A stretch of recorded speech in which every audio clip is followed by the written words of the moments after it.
Guys सुबह के बजे हुए हैं 4 और आज व्लॉग स्टार्ट हो रहा है अर्ली मॉर्निंग सुबह 4 बजे से। और सुबह पहले मैंने गुनगुना पानी पिया है, उसके बाद फ्रेशनेस होके और यहाँ पे मैं ठंडे पानी के आँखों पे छींटे लगा रही हूँ, जिससे कि हमारी सुबह सुबह आँखें एकदम फ्रेश हो जाती हैं अगर मुँह में कुल्ला भर के और ठंडे पानी के छींटे लगाते हैं। और यहाँ पे खोल दिया मंदिर का गेट और कपड़े मैंने चेंज कर लिए हैं बाहर जाने के लिए। तो अभी हम जा रहे हैं सुबह सुबह मॉर्निंग वॉक पे। Hello everyone, welcome back to my channel. आप सभी को गुड मॉर्निंग, राधे राधे। तो गाइस मौसम हो रहा है बहुत प्यारा, बारिश लगातार जैसे हो रही है तो मौसम में ठंडापन है। और आज बारिश नहीं थी तो आज कई दिनों के बाद आए बाहर घूमने के लिए। और जैसे आप पूछ रहे थे ना दीदी डीप ब्रीथिंग क्या होती है, कैसे करते हैं, तो डीप ब्रीथिंग होती है लंबी गहरी सांस। सुबह सुबह जो ये फ्रेश ऑक्सीजन हमें मिलती है ना, हम सुबह सुबह घूमने जाते हैं तो उसमें डीप ब्रीथिंग करना।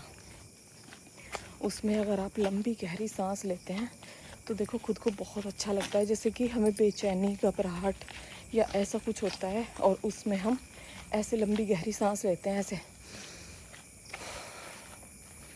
जब हम ऐसे सांस लेते हैं तो कितना सुकून सा लगता है, अच्छा लगता है फिर खुद को। इस तरह से हमें सुबह सुबह सांसें लेनी चाहिए। कुछ लोग क्या करते हैं, छोटी छोटी सांस लेते हैं और छोटी छोटी जो सांस जब हम लेते हैं ना तो वो हमारे अंदर तक नहीं जा पाती है। और डीप ब्रीथिंग के और भी बहुत सारे फ़ायदे हैं, आगे मैं व्लॉग में आपको बताऊंगी। और ये देखो हाँ हाँ हाँ हाँ हाँ हाँ हाँ, बस बस बस बस, बहुत प्यार हो गया प्यार। तो प्यार के तो सब भूखे हैं, जानवर हो इंसान हो सबको प्यार चाहिए। तो गाइस एक कुत्ते को तो ना बहुत बुरी तरह डांटा है, क्योंकि वो हमारे पीछे पीछे चला जाता है और हमारे उधर जाके उसे फिर वहाँ पे कुत्ते पकड़ लेते हैं और भौंकते हैं उसे बहुत ज़्यादा। तो इसलिए उसको डांट के वहीं पे रोक दिया, रुक तो गया है। और अंधेरा देखो कितना हो रहा है, कहीं कहीं पे लाइट जल रही है, कहीं कहीं की लाइट ना ख़राब हो गई है, क्योंकि मौसम भी काफ़ी टाइम से जैसे ख़राब ही चल रहा है। इतनी बारिश भी नहीं होनी चाहिए, बहुत लोग बेचारे परेशान हो रहे हैं बारिश से। तो गाइस अब आ गया है घर और अब करूँगी थोड़ा सा पहले योगा करूँगी, क्योंकि फिर ना रोज़ ही उठ जाती है और ये मुझे कुछ नहीं करने देती, बार बार ना मैट पे ही जा के बैठ जाएगी। तो गाइज़ यहाँ पे पतिदेव चलती हैं दूध लेने, टाइम हुआ है 5:15 बजे के करीब का। और अब मैं करूँगी योगा, तो यहाँ पे मैट डाल लूँगी। और ऊपर अभी अंधेरा हो रहा है बहुत ज़्यादा, तो जैसे पौधे लगे हुए हैं ऊपर तो मच्छर लगते हैं सुबह सुबह अगर इस टाइम ऊपर बैठ के योगा करते हैं। तो इसलिए जब मैं घूम के आती हूँ और तुरंत उसके बाद योगा करती हूँ तो नीचे ही कर लेती हूँ, और अगर थोड़ा काम करने के बाद करती हूँ तो ऊपर जाके करती हूँ।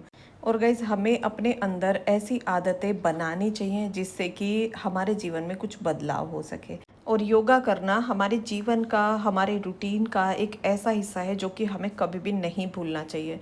हमें सारे काम याद रहते हैं, लेकिन योगा करना, बाहर टहलना, घूमना, सुबह सुबह डीप ब्रीथिंग करना, वो सब ना हमें बिल्कुल याद नहीं रहता है इस भागदौड़ भरे जीवन में।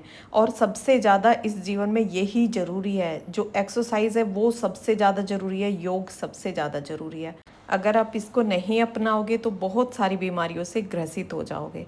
आपका कमेंट था डीप ब्रीथिंग के लिए, और इस पर मैंने भी कई बार सोचा वीडियो बनाने का, लेकिन बस दिमाग से बात निकल जाती थी। लेकिन जैसे ही आपका कमेंट आया तो उसको फिर मैंने सीरियस लिया और मैंने सोचा कि इस पर वीडियो मुझे बनानी है।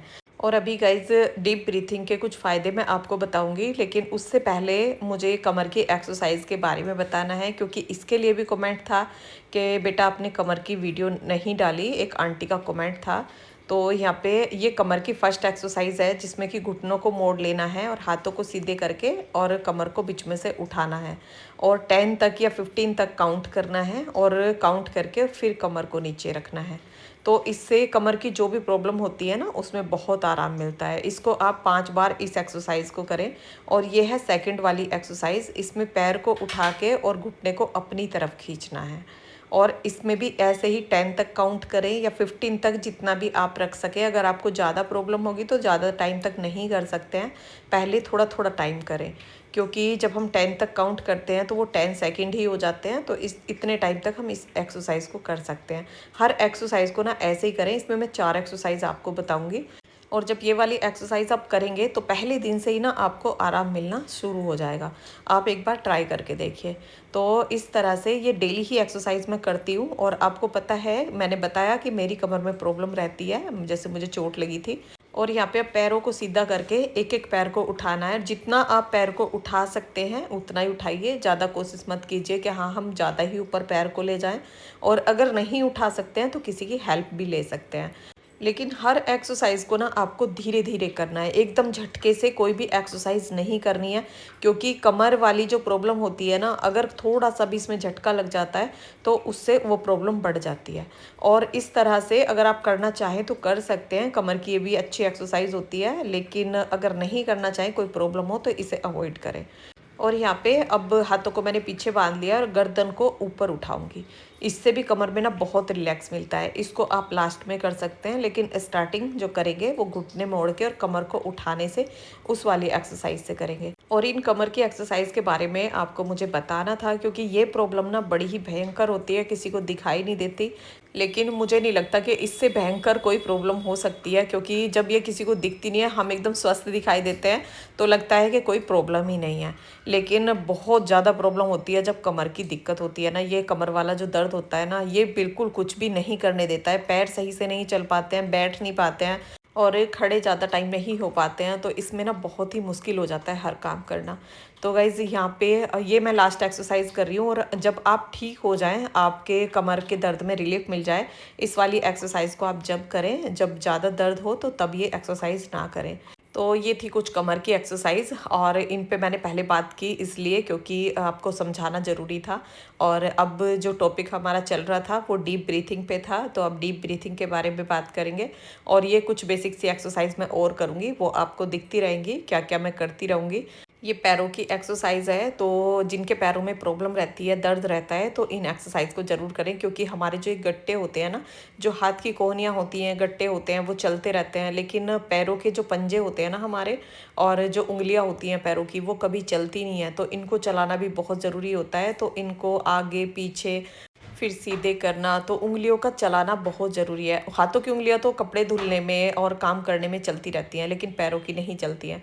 और इसी वजह से हमारे पैरों में दर्द बनने लगता है, क्योंकि जो हमारी नसों में ब्लड तेज़ी से चलना चाहिए वो नहीं चलता है। तो पैरों की एक्सरसाइज ये मैं करती हूँ। और यहाँ पे जैसे घुटने को, एक घुटने को मोड़ लिया है, पैर को फैला लिया है, तो जिस साइड का पैर हमारा सीधा है उस साइड का हाथ हमें लेना है, और जिस साइड का घुटना मैंने मोड़ के खड़ा कर रखा है उस साइड से ले जाके और उस पैर को पकड़ना है जो पैर हमारा सीधा हो रखा है। तो गाइज़ यहाँ पे अब मैं डीप ब्रीथिंग कर रही हूँ, और पहले भी मैंने थोड़ा की थी 4-5 बार लंबी गहरी सांस। जब मैंने स्टार्ट किया था योग करना तब भी डीप ब्रीथिंग की थी। और यहाँ पे अब आपको करके दिखा रही हूँ। तो कंधों को हमें ढीला छोड़ देना है और लंबी गहरी सांस अंदर भरनी है। और यहाँ पे पतिदेव भी बैठ गए मेरे साथ, और बहुत अच्छा लगता है सुबह सुबह जब एक दो और हमारे साथ योग करते हैं। तो यहाँ पे पेट को हमें ऊपर फूलते हुए देखना है। पेट हमारा ऊपर फूलना चाहिए, जो हमारा नाभि वाला एरिया होता है ना, ये हमारा ऊपर फूलना चाहिए। और फिर सांस को 1-2 सेकंड के लिए अंदर रोकना है और फिर मुंह से बाहर निकाल देना है। तो गाइज इस तरह से हमें डेली 10 बार करना चाहिए। 10 बार हमें अंदर सांस भरनी चाहिए और उसके बाद वो बाहर मुंह से निकालनी चाहिए। और बहुत लोगों को नहीं पता है कि सिर्फ लंबी गहरी सांस लेना आपकी ज़िंदगी बदल सकता है। डीप ब्रीथिंग करना एक ऐसी साधारण और शक्तिशाली आदत है जो आपको तनाव से मुक्ति दिला सकती है। आज की भागदौड़ भरी ज़िंदगी में जल्दी जल्दी सांस लेते हैं और अपने मन को थका देते हैं। लेकिन जब हम गहरी सांस लेते हैं तो दिमाग हमारा शांत होता है और शरीर रिलैक्स होता है, और स्ट्रेस धीरे धीरे ख़त्म होने लगता है। यानी थोड़ी सी प्रैक्टिस से आप खुद को पहले से कहीं ज़्यादा हल्का और पॉजिटिव महसूस कर सकते हैं। और इसके क्या क्या बेनिफिट्स हैं? तो गाइज सबसे बड़ा जो बेनिफिट है ना, वो है चिंता और तनाव को दूर करना। तो आजकल ना जो हमारी फैमिली है और हमारा गृहस्थ जीवन है, इसमें कोई भी ऐसा नहीं है जिसको कि किसी ना किसी चीज़ की, किसी बात की टेंशन ना हो। हर किसी को कुछ ना कुछ टेंशन लगी रहती है। तो ये टेंशन कम करने का ना सबसे अच्छा तरीका है, अगर आप मेडिटेशन भी बहुत अच्छा है अगर आप ये डीप ब्रीथिंग करते हैं। जैसे अगर आपको कभी भी बेचैनी, घबराहट और कुछ भी ऐसा मन अशांत हो रहा है, तो आप डीप ब्रीथिंग करके देखना। थोड़ी देर में ही आप बहुत अच्छा महसूस करेंगे। जब लंबी लंबी सांस नाक से लेंगे और मुंह से छोड़ेंगे तो बहुत अच्छा महसूस करेंगे। और टेंशन में सबसे ज़्यादा क्या होता है, नींद नहीं आती है। नींद आने की ये सबसे बड़ी बीमारी हो जाती है टेंशन में। तो नींद बहुत अच्छी आती है अगर आप डीप ब्रीथिंग करते हैं। रात में लेटे लेटे भी इसको कर सकते हैं, ये नहीं कि आप सुबह सुबह इसको बैठ के ही करें। तो बैठ के भी कर सकते हैं, चलते फिरते भी कर सकते हैं। जैसे सुबह सुबह हम घूमने जाते हैं तो लंबी लंबी अगर हम सांस लेते हैं तो फुल ऑक्सीजन हमारे अंदर जाती है, तो उससे भी बहुत अच्छा महसूस होता है। और गाइज़ यहाँ पे अभी मैंने सारी एक्सरसाइज करके उसके बाद नींबू पानी पिया है, उसमें थोड़ा सा नमक डाल के पिया है। तो कभी मैं नींबू पानी के साथ नमक डाल लेती हूँ, कभी शहद भी डाल लेती हूँ। और ये सुबह सुबह हल्का गुनगुने पानी में पीना चाहिए। इससे क्या होता है, एक तो हमारी बॉडी डिटॉक्स होती है और दूसरा हमारे फैट को ये बढ़ने नहीं देता है। तो जैसे मैं एक्सरसाइज करती हूँ ना, उसके बाद कभी कभी इसको ले लेती हूँ। और यहाँ पे अभी मैंने रोज़ी को दही दिया है, तो सुबह सबसे पहले मैंने इसको दही दिया है। जैसे इसके लिए आपका कमेंट था कि दीदी आप रोज़ी को क्या क्या देते हैं, जो इसकी डाइट है, तो वो मैं आपके साथ इसमें पूरा शेयर करूँगी। तो सुबह 8 बजे के करीब नाश्ते में मैं इसको दही दे देती हूँ और 15 से 20 मिनट बाद इसका एक कैल्शियम वाला सिरप है, वो मैंने इसको दे दिया है। और जैसे ये अपनी कैल्शियम की बोतल देखती है ना, तो एकदम से मेरे पास आ जाती है और यूं ही इसको ले लेती है। जबकि इसका टेस्ट भी अच्छा नहीं होता, इसमें जो स्मेल आती है ना वो भी अच्छी नहीं आती। और अब यहाँ पे मैं आ गई हूँ ऊपर। ऊपर आके पहले मैंने आटा पीसने के लिए गेहूँ डाल दिए हैं चक्की में। और यहाँ पे अब पौधों की अपने थोड़ी सी साफ़ सफाई करूँगी, इनमें घास बहुत ज़्यादा हो रही है। तो नीचे का थोड़ा सा काम मैं करके आई हूँ और ऊपर का भी ये काम निपटाऊंगी। और सुबह उठने से ना सारे काम टाइम पर हो जाते हैं। अगर कुछ एक्स्ट्रा काम होते हैं ना, जैसे छत पे ये गमलों का मुझे काम रहता है, तो ये डेली का तो रहता नहीं है, हफ्ते में 10 दिन में एक बार मैं इनकी घास साफ़ करती हूँ। और पौधे छत पे बहुत ज़्यादा हैं, मतलब बहुत सारे हैं, और अकेले ही मुझे इनकी कटिंग वगैरह करनी होती है। पतिदेव थोड़ा बहुत हेल्प इनको रखवाने में इधर से उधर कर देते हैं, लेकिन कटिंग उनसे सही से नहीं हो पाती है। तो आधी कटिंग मैं कटर से कर रही हूँ, जो कि डंडियाँ जिनकी बहुत ज़्यादा टाइट हैं। जैसे समी का पौधा है, तो इसको बंदरों ने ना खींच दिया था, जबकि इस पर बहुत ज़्यादा कांटे होते हैं, लेकिन फिर भी इसकी डंडी पकड़ के खींच दी, तो इस वजह से वो नीचे को लटकी हुई थी। तो मैंने यहाँ पे उसको कटिंग कर दिया है। और ये आँखें का पेड़ मैंने समी के पौधे के साइड में रखा हुआ है। आपका कमेंट था इसके लिए कि पूनम जी अगर आपके पास आँखें का पौधा हो तो समी के साइड में रखिए। तो ये दोनों ना पति पत्नी होते हैं, आँखा और समी का पौधा, तो उसको मैंने वहीं पे रखा हुआ है। और यहाँ पे जो पीले पीले जो पत्ते होते हैं ना, उनको भी हटा दूंगी, क्योंकि छत पे फिर मुझे झाड़ू लगानी है और पत्ते फिर 1-2 दिन बाद फिर से झड़ जाते हैं। तो जो भी पीले पीले पत्ते होते हैं ना, उनको मैं साथ साथ हटा देती हूँ। और यहाँ पे अभी रोज़ी की मालिश कर दूंगी, क्योंकि इसको मुझे नहलाना है। तो कोकोनट ऑयल मैंने लिया है और इससे मैं इसकी मालिश करती हूँ, जिससे इनके बाल बहुत अच्छे रहते हैं और बाल झड़ते भी बहुत कम है। क्योंकि डॉगीज़ में ना ये प्रॉब्लम रहती है कि हेयर फॉल बहुत ज़्यादा होता है, और हमारे घर में ना फिर पूरे में बाल ही बाल हो जाते हैं, तो इसलिए इनकी बालों की देख रेख बहुत ज़्यादा ज़रूरी होती है। तो यहाँ पे ये देखिए बाल इसके बिल्कुल भी नहीं झड़ रहे हैं। और अब हम इसको यहाँ पे नहला देंगे और उसके बाद मुझे छत साफ़ करनी है, झाड़ू लगानी है। तो मैंने सोचा पहले इसको नहला देती हूँ और उसके बाद इसको नीचे भेज दूँगी, तो ये आराम से सो जाएगी। और उसके बाद मैं अपने काम कर लेती हूँ, क्योंकि ये ना बिल्कुल भी मुझे काम नहीं करने देती है। जैसे पौधों की कटिंग करती हूँ, यहाँ पे भी मैंने इसको ना बांध रखा था, नहीं तो ये आके ना ऐसे देखती है जैसे कि सभी कामों को सीखती हो, बैठ के देखती है, लेकिन फिर छेड़ाछाड़ी भी करती है। तो मैंने सोचा पहले इसको नहला के और नीचे भेज दूंगी, फिर उसके बाद अपना ऊपर का काम करती रहूँगी। खाना इसने खा ही लिया, दही का नाश्ता इसका हो गया है। अब मैं इसको 12 बजे खाना दूंगी, और 8 बजे देके फिर 12 बजे देती हूँ, और फिर शाम को देती हूँ इसको 6:30-7 बजे के करीब।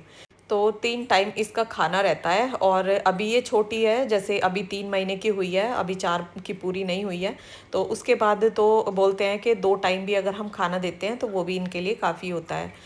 और यहाँ अब कुछ गमलों से, जो टूटे हुए गमले थे ना, उनसे मैंने पौधे निकाल के, और कुछ डब्बे मेरे पास रखे हुए थे प्लास्टिक के, तो उनमें मैंने उनको लगा दिया है। वो डब्बे जैसे पेंट वाले डब्बे होते हैं ना, उसमें मैंने उनको लगा दिया। और मैं इसी तरह से अपने जितना भी मेरे पास वेस्ट डब्बे, बाल्टी, जितना भी होता है ना, वो यहीं पे अपना यूज़ कर लेती हूँ। और पेंट होने के बाद ना सभी बहुत अच्छे लगते हैं, बाल्टी हो या डब्बे हो, बहुत अच्छे लगते हैं। मतलब ऐसे लगते हैं जैसे कि गमले ही हमने लगा रखे हो। और यहाँ पे 2 चेयर रखी हुई हैं, एक तो टूट भी गई है। अभिमन्यु और सूर्या जैसे बैट बॉल खेलते हैं ना, तो इन्होंने पीछे से बॉल इसमें लग गई थी, टूट गई थी। लेकिन मैं सोच रही हूँ इसको ऊपर से कटिंग करके काट दूंगी और ये स्टूल टाइप बन जाएगी। तो इनको मैं धो दूंगी, क्योंकि जैसे बारिश हुई है और ये बाहर रखी रहती हैं तो धूल मिट्टी आती है यहाँ पे, इन पे बहुत ज़्यादा मिट्टी मिट्टी सी हो रही थी। तो उसको धो के और अब पूरे में मैंने सफाई कर दी है, पूरी छत हमारी बिल्कुल साफ़ हो गई है। और तुलसी जी भी ना मैंने निकाल के, जो हमारी पुरानी तुलसी थी, जो मैंने बताया था एक व्लॉग में, उस पर कीड़ा आ गया था, तो उसको निकाल दिया है और नई तुलसी मैंने लगा दी है। और यहाँ पे अब अपने पौधे दिखाती हूँ। आपके पौधों के लिए बहुत कमेंट होते हैं। तो ये देखिए गाइस, ये ना मैं रोड पे से कटिंग लेके आई थी, जैसे सुबह घूमने जाते हैं, और इस पर वाइट वाइट फूल खिले हुए हैं। आपने देखा होगा रोड पे बहुत लगे रहते हैं वाइट फूलों वाले पौधे, तो ये वही है। और ये सदाबहार है। और कुछ मैंने कटिंग जो गुड़हल की लगाई थी, ये भी एक कटिंग है जो चंपा की है, जो टूट गया था, वो भी मैंने यहीं पे लगा दिया था। और ये देखो दोबारा से ये रोज़ी ऊपर आ गई है। और ये मेरी गुड़हल की कटिंग है, जो आपके सामने ही मैंने लगाई थी, आपको व्लॉग में दिखाया था इसका लगाने का तरीका। और ये गुड़हल पे कुछ फूल खिल रहे थे, भंवरे उड़ रहे थे, बहुत अच्छा मन लगता है सच बताऊँ। जब मैं ऊपर पौधों में काम करती हूँ ना, और मौसम भी अच्छा रहता है, तो बिल्कुल भी नीचे जाने का मन नहीं होता। मन होता है कि यहीं पे रहूँ और इनमें ही काम करती रहूँ, क्योंकि पौधों का ना मुझे बहुत ज़्यादा शौक है। और ये जो मैं खाद बना रही हूँ, जो हमारा किचन वेस्ट होता है फलों के और उनके जो छिलके होते हैं ना, वो मैंने इसमें डाले हुए हैं। इस पर मैंने वीडियो बनाया था, तो अभी मैंने इसको ना निकाला नहीं है। और ये थोड़ा सा ना साइड में रखा हुआ है, तो मैं पतिदेव से बोल रही थी कि इसको ऐसे धूप में रखो जहाँ पे कि इसको ज़्यादा से ज़्यादा धूप लगे, तो उससे हमारी खाद जल्दी तैयार होती है। और यहाँ पे ये मनी प्लांट है। और अभी ये स्नैक प्लांट मैं आपको दिखा रही हूँ। इसके लिए कमेंट आ रहा था कि दीदी क्या स्नैक प्लांट घर में लगा सकते हैं। तो गाइज़ मैंने तो बहुत सारे गमले इसके लगा रखे हैं, कम से कम 4 से 5 गमले मेरे पास स्नैक प्लांट के हैं। और यहाँ पे बोतल में जो फुलवारी मैंने लगा रखी है, बोतलें काट काट के, जो कोल्ड ड्रिंक्स की हमारी बोतल होती हैं, तो उनको पेंट कर दिया था और ये बहुत सुंदर लगती है यहाँ पे। मतलब इन्होंने ना मेरे गार्डन में एक नया सा लुक दे रखा है, बहुत ही सुंदर लगती है। जब सामने से देखते हैं ना, तो बहुत प्यारा लुक इनका आता है। और अभी मैंने दिखाया टमाटर का पेड़ लगा हुआ था, तो टमाटर मैंने लगाए थे एक बार। तो गाइज़ ये देखिए सामने बोतल लग रही है ना, कितनी सुंदर लगती है। तो टमाटर के कुछ पेड़ तो ख़राब हो गए थे, ये पुदीने के साथ लगे हुए हैं ना, इसी में ही पुदीना है, इसी में ही टमाटर का पेड़ है। इसको मैं सोच रही हूँ कि निकाल के अलग लगा दूँ। और जामुन के भी 2 पेड़ हो रहे हैं, लेकिन जामुन तो गमले में होती नहीं है, और इनको तो मुझे निकालना ही पड़ेगा। और यहाँ पे अब जैसे कपड़े मैंने धुलने के लिए ऊपर आई थी ना, तो ऊपर वाली मशीन में भी डाल दिए थे, नीचे मैं डाल के आई थी कपड़े धुलने के लिए। तो अभी यहाँ पे थोड़ा सा नाश्ते की तैयारी करूँगी। और यहाँ पे मैं बना रही हूँ आज सूजी का चीला। और कपड़े सुखा के, नीचे के जो कपड़े धुल रहे थे ना, वो भी मैं ऊपर ले गई थी, वो भी सुखा दिए हैं। ऊपर का पूरा काम मैंने निपटा दिया है। और यहाँ पे चॉप किए हुए टमाटर, प्याज, हरी मिर्च, वो भी इसमें डाल दिए हैं सूजी में। और दही डाल दिए 1 कटोरी। और सूजी मेरे पास जितनी भी थी ना, मैंने इसमें सारी डाल दी है, क्योंकि चीले जितने भी बन जाते हैं ना, तो सभी खाए जाते हैं, सभी बहुत ज़्यादा पसंद करते हैं। और इसमें मैंने जो मसाले डाले हैं, वो धनिया पाउडर, हल्का सा जीरा पाउडर, नमक डाला है बस। और हरी मिर्ची इसमें काट दी थी, तो इसलिए हरी मिर्च, वैसे लाल मिर्च मैंने इसमें नहीं डाली है। और अब इसमें पानी डाल के और इसका एक बैटर बना के, इसको 15 से 20 मिनट के लिए मैं ढक के रख दूँगी। और उसके बाद अपना बाकी के काम किया है मैंने। और यहाँ पे अब पीऊँगी 1 गिलास पानी, नहा के आई हूँ। और अब बहुत अच्छा लगता है जब अपने सारे काम ना टाइम पर ख़त्म हो जाते हैं ना, सुबह सुबह उठने से। और सुबह 4 बजे मैं उठती हूँ। आपके इसके लिए कमेंट होते हैं, दीदी आप कितने बजे उठती हो? तो मैं सुबह 4 बजे मेरा उठना हो जाता है। बाहर घूमने जाती हूँ तो 4 बजे उठती हूँ, नहीं जाती हूँ तो 5 बजे उठती हूँ, क्योंकि 1 घंटा मेरा वहाँ चला जाता है। और यहाँ पे अब नहाने के बाद मैंने 1 गिलास पानी पिया है, क्योंकि नहाने के बाद ना हमें पानी ज़रूर पीना चाहिए, इससे हमारा बीपी कंट्रोल में रहता है। और अब मैं रोज़ी के खाने की तैयारी करूँगी, तो रोज़ी के लिए भी खाना रख दूँगी बनने के लिए। और यहाँ पे मैंने लिया है कद्दू और लौकी और खीरा। और बहुत छोटी सी गाजर बची हुई थी तो वो भी मैंने इसमें डाल दिया है और थोड़ा दलिया डाल दिया है। और दलिया डाल के उसमें पानी डाल के अब मैं इसमें सीटी लगाऊंगी, लेकिन ये सीटी में ना निकलता बहुत ज़्यादा है। और इसको पहले मैं थोड़ा सा ऐसे ही खुला बॉईल होने देती हूँ और उसके बाद इसका ढक्कन लगाती हूँ। और यहाँ पे अब बनाऊंगी मैं चीला। और चीला खाना सच बताऊँ मुझे भी बहुत अच्छा लगता है। मुझे सबसे ज़्यादा ना सूजी का चिल्ला ही पसंद है और इसका जो टेस्ट आता है ना वो पीजे वाला आता है। और इसमें और भी वेजिटेबल हम ऐड कर सकते हैं, जैसे शिमला मिर्च है, पत्ता गोभी है, जो भी अपनी पसंद की सब्जियां हों उनको ऐड कर सकते हैं बारीक बारीक कट करके। और चॉपर में ना बहुत बारीक हो जाती हैं तो इसलिए ये चीला बनाने में ना फिर आसानी भी रहती है। और यहाँ पे मैंने डोसा तवा लिया है तो इस पर चिकनाई वगैरह लगाने की कोई ज़रूरत नहीं होती। और रोज़ी भी अपने खाने के इंतज़ार में यहीं पे बैठी बैठी सो गई है। और यहाँ पे चीला हमारा तैयार हो गया है। तो ये एक हेल्दी सा नाश्ता होता है सुबह सुबह का। अगर हम सुबह ये चीले से नाश्ता करते हैं तो सूजी हमें खाना ना वैसे भी बहुत अच्छा रहता है, क्योंकि सूजी हमारे लिए बहुत हेल्दी होती है। और यहाँ पे रोज़ी का खाना भी अब तैयार हो गया है तो इसको ना मैं कूट देती हूँ थोड़ा सा चमचे से और तब इसको खाने के लिए देती हूँ। नहीं तो इसमें ना जैसे लौकी है, गाजर है, तो इनके पीस रह जाते हैं ना तो फिर वो छोड़ देती है, इसलिए मैं इसको इसके साथ मिक्स कर देती हूँ। और बहुत शौक से ये इसको खाती है, बहुत इसको ये पसंद आता है। लेकिन इसके बाद ये दही या मट्ठा ज़रूर मांगती है। जब ये इसको थोड़ा सा छोड़ देगी ना इसमें, उसके बाद मेरे मुंह को देखती है और इसको दही मट्ठा इसको ज़रूर चाहिए, क्योंकि वो आदत इसको बन चुकी है। मैं शुरू से ही इसको दही या मट्ठा देती हूँ दोपहर में। तो यहाँ पे मैंने खाने के बाद दी है इसको दही। और पतिदेव लेके आए हैं ये देखो भुट्टे। और भुट्टे खाना मुझे बहुत अच्छा लगता है, भून के भी और उबाल के भी। जो बॉईल करके भुट्टा खाते हैं ना वो भी बहुत अच्छा लगता है। और यहाँ पे अब मैं खाने की तैयारी कर रही हूँ। खाने में बना रही हूँ मैं राजमा और चावल। और चावल मैंने एक साइड बनने के लिए रख दिया, राजमे को बॉईल कर लिया है। और यहाँ पे तेल चढ़ा के इसमें डाल दिया मैंने जीरा। और फिर इसमें डाल दिया मैंने पिसी हुई प्याज। और इसके बाद मैं प्याज ही डालती हूँ। और अब इस प्याज को भून के फिर इसमें टमाटर डालूंगी, जो टमाटर मैंने पीस के रखा हुआ है। मिक्सी में सारी चीज़ें मैंने पीस ली थी। और अब इसमें डालूंगी मसाले। और मसाले डाल के फिर इसको मैं भूनूंगी। और ये लोहे की कढ़ाई में मैं बना रही हूँ। तो यहाँ पे ये धनिया पाउडर डाल दिया है, जीरा पाउडर डालूंगी, लाल मिर्च पाउडर, हल्दी, नमक, बस ये बेसिक से मैं मसाले इसमें डाल दूंगी। और उसके बाद इसको भून लूँगी। और बस यही मसाले मैं ज़्यादातर सभी सब्जियों में यही यूज़ करती हूँ। गरम मसाला तो मैं बहुत कम यूज़ करती हूँ। और आपने देखा भी होगा व्लॉग में, आप जब मैं खाना बनाती हूँ आप देखते हैं कि हाँ किस तरह से मेरी सब्जियाँ जो रेसिपी होती है ना वो किस तरह की होती हैं। सारी ही रेसिपी बहुत ही सिंपल, बहुत सादा तरीके से मैं बनाती हूँ। और यहाँ पे अब इसमें राजमा डाल दूँगी। तो खाना भी हमारा तैयार हो गया है और जो चावल मैंने बनने रखे हुए थे ना वो भी बन गए हैं। और अभी मैं आपको टाइम भी दिखाऊंगी कि किस टाइम मेरा सारा काम ख़त्म हो गया है। तो कुछ इसी तरह से डेली का मेरा मॉर्निंग रूटीन होता है। और गाइज़ अब रोज़ अपने लिए ज़्यादा भी नहीं तो 5 मिनट ज़रूर निकालें, डीप ब्रीथिंग कीजिए और फिर देखें कि कैसे आपकी ज़िंदगी बदलने लगती है। ये हमेशा याद रखिए गाइज़, गहरी सांस गहरी शांति। अगर आपको ये वीडियो पसंद आया हो और वीडियो से कुछ भी आपको सीखने को मिला हो तो वीडियो को लाइक करें, शेयर करें फैमिली और फ्रेंड्स में। और चैनल को अगर सब्सक्राइब नहीं किया है तो प्लीज़ चैनल को सब्सक्राइब कर लें। धन्यवाद। आप सभी को राधे राधे।